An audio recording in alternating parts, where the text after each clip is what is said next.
you're up, you'll get down. You're never running from this town. And I think you said you'll never get anything better than this.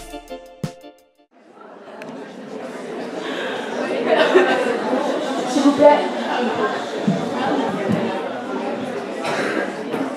Donc je me présente. Donc, comme vous le savez déjà, je suis Nathalie Sanchez. Je suis en première L au lycée La Nativité et j'ai choisi comme sujet « Peut-on être cerné par la fatigue ?» Pour commencer, je voudrais faire une allusion à une situation que nous connaissons tous. Une situation où on entend, tôt dans le matin, une douce sonnerie qui... On est dans son lit, cette sonnerie tout à coup stridente nous rappelle « Réveille-toi, réveille-toi, réveille-toi » Et on n'a pas envie, on est accablé par la fatigue, on se lève et on a le corps lourd, la fatigue nous entoure, c'est comme si on avait plein de sortes de petits lilliputiens qui voudraient enchaîner Gulliver à son lit. Et là, pourtant, on est contraint d'y aller, on est contraint de se lever.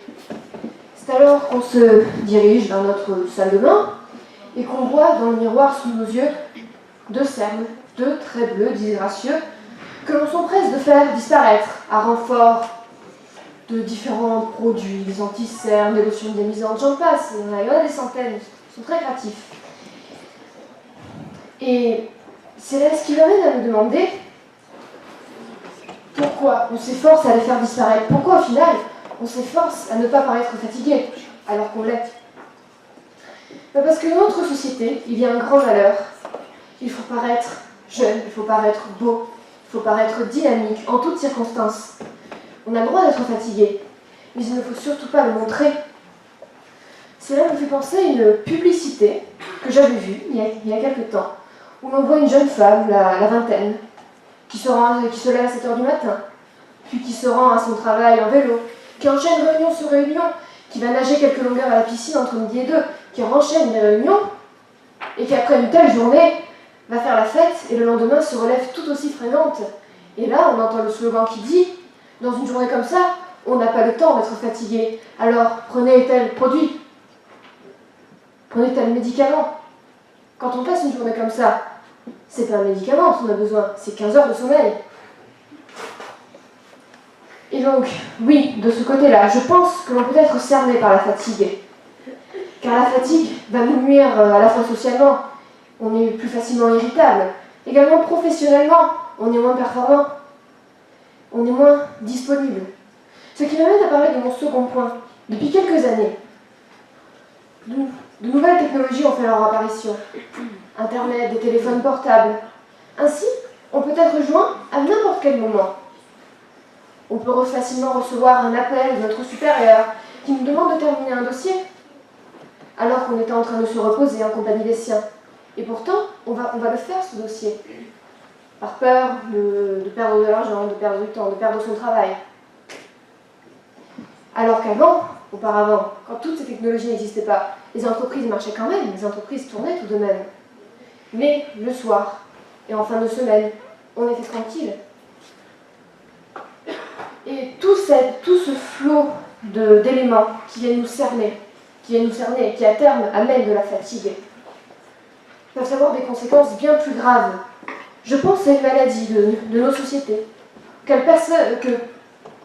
n'épargne personne. Personne n'est épargné. Je pense au burn-out. Le burn-out, qu'est-ce que c'est? C'est un anglicisme qui signifie saturation, épuisement. Il existe plusieurs genres de burn-out. Le burn-out professionnel, qui est lié au travail, comme son nom l'indique, et le burn-out maternel, qui touche notamment les jeunes mères débordées. Ne riez pas, c'est possible. Même si vous destinez à des carrières très brillantes, c'est très possible. Et j'avais vu le témoignage d'un homme, j'avais entendu le témoignage d'un homme qui sortait d'un burn-out et qui disait « Mais je ne voyais pas où était le problème. J'étais sûre de vivre ma vie à 100 à l'heure. Or, il y avait un problème puisqu'il n'a pas pu sortir de son lit pendant 2 mois. »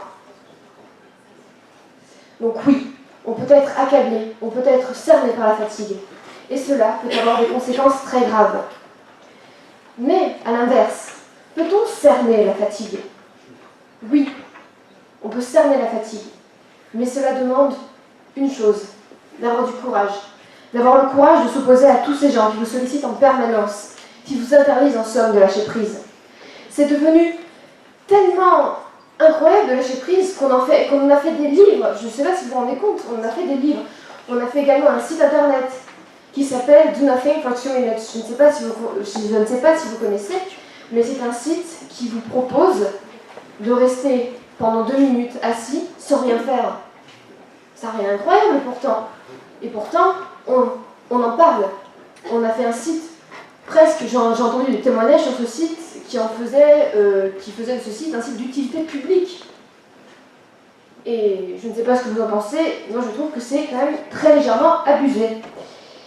Et donc je voudrais terminer, pour résumer toute ma pensée, tout ce que je viens de dire, par un proverbe vénézuélien: de la hâte, il ne reste que la fatigue.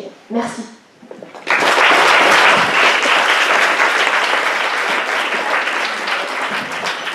Le temps est de 5 minutes 42 et on passe aux questions du jeu.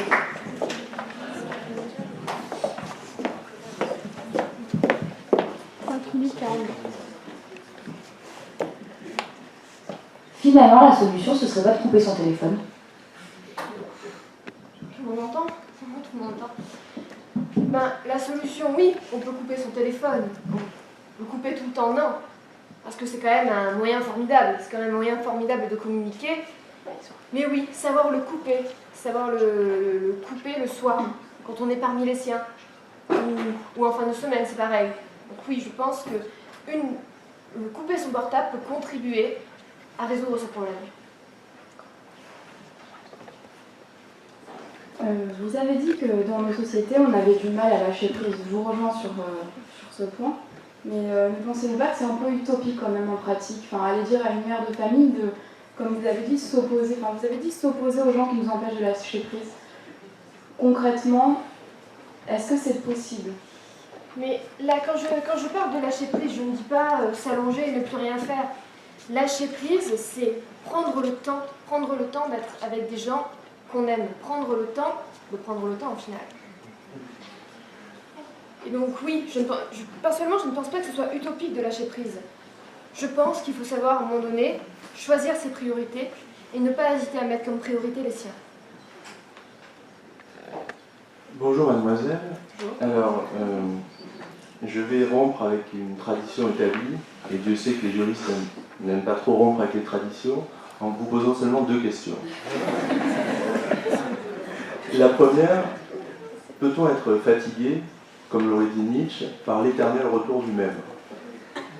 Et la deuxième, et je vous laisse réfléchir un peu à tout ça, comme j'ai le sens de l'ironie, et que vous êtes une littéraire, est-ce que vous connaissez l'auteur qui a commencé un grand roman par « Longtemps je me suis couché de bonne heure ».